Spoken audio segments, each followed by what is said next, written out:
एक नगर में एक सेठ रहता था। उसके पड़ोस में एक गरीब मजदूर भी रहता था। सेठ दौलतमंद था, लेकिन बड़ा ही स्वार्थी, कंजूस और लालची था, जबकि गरीब मजदूर दिल का उदार और परोपकारी था। शाम के समय एक गरीब मुसाफिर सेठ के दरवाजे पर आ गया। सेठ जी, मेरा घर बहुत दूर है और अब रात होने वाली है। मैं बहुत थक गया हूँ। क्या मुझे आपके घर के बरामदे में शरण मिल सकती है? मैं सुबह होते ही उठकर चला जाऊंगा। मुझ पर दया कीजिए, भगवान आपका भला करेगा। नहीं नहीं, चले जाओ यहाँ से। मेरा घर कोई धर्मशाला नहीं है। मुसाफिर गिड़गिड़ा रहा था, लेकिन सेठ ने उसकी एक न सुनी और मुसाफिर को आगे जाने का रास्ता दिखा दिया। मुसाफिर वहाँ से आगे बढ़कर गरीब मजदूर के घर पहुँच गया। मजदूर ने उस मुसाफिर को आदर के साथ बिठाया, उनसे बातचीत की और भोजन भी कराया। भोजन के पश्चात अपने घर के एक कमरे में गुदड़ी का बिस्तर लगाकर उनके सोने की व्यवस्था भी की। दूसरे दिन सवेरे जब मजदूर उनके पास गया, तब वही गरीब मुसाफिर अपने दिव्य देव रूप में आ गए। तुमने निस्वार्थ भाव से मेरा आतिथ्य स्वीकार किया। मैं तुम्हारी सेवा भाव से अति प्रसन्न हूँ। तुम जो भी चाहो वरदान मांग सकते हो। हे प्रभु, मुझे आपके दर्शन मिल गए। ये मेरा बहुत बड़ा सौभाग्य है। मैं क्या वरदान मांगू प्रभु? बस ऐसे ही आपके प्रति मेरी श्रद्धा, सेवा भक्ति बनी रहे, यही मेरी इच्छा है। तथास्तु, तुम्हारा जीवन सुखमय हो। प्रभु अदृश्य हो गए और एक चमत्कार हुआ। गरीब मजदूर का घर सुंदर हवेली बन गया और आसपास बगीचे में फूल खिल गए। उसकी हवेली धन धान्य से परिपूर्ण हो गई। मजदूर और उसकी धर्म पत्नी खुशी से फूले नहीं समाये।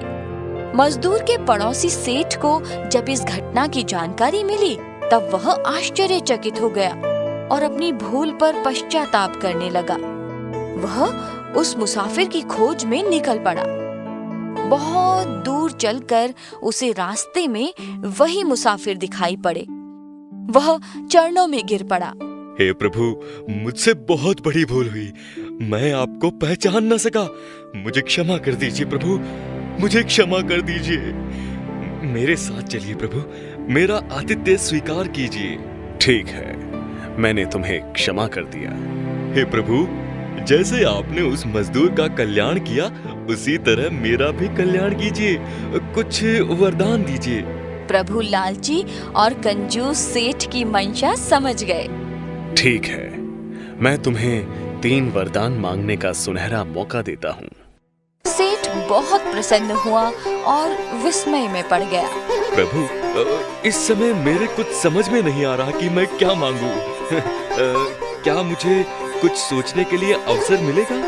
मैं तो जा रहा हूँ, लेकिन अब से तुम्हारी 3 इच्छाएं जो भी सोचोगे वह पूरी हो जाएंगी। सेठ घर आया और रात्रि में 3 वरदान की बातें सोचने लगा और सोचते सोचते सवेरा हो गया।